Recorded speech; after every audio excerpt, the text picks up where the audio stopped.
Jævn cirkelbevægelse. Vi ser her et koordinatsystem karakteriseret ved x-aksen og y-aksen. I koordinatsystemet befinder der sig en cirkel. På cirklen bevæger den blå prik sig. Den blå prik bevæger sig hele vejen rundt i en jævn bevægelse, da den har samme hastighed og ikke desaccelererer eller accelererer. Den blå prik er udtrykt ved koordinaterne a, b, som igen er vist herover med a p er til 1 og b er p er til 1. P er til 1 er defineret som radius gange cosinus til t1, som igen kan udtrykkes med vinkelhastigheden gange t. Det er en anden side af sagen.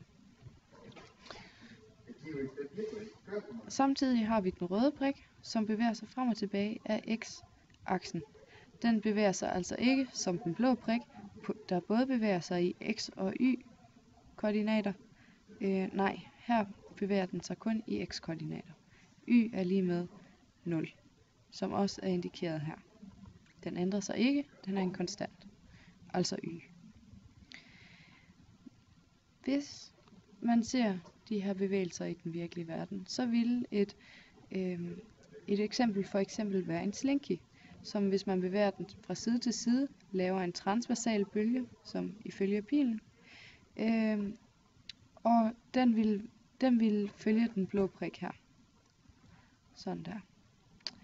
Samtidig kan man også med en slinky lave horisontale bølger, som er fortætninger og fortyndinger, bevæger sig på denne måde, ligeledes som den blå prik, eller den røde prik, undskyld.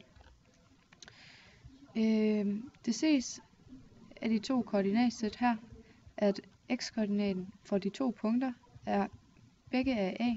De er altså lige med hinanden, ækvivalente om man vil, og dermed kan vi bestemme, at a og b er projektioner.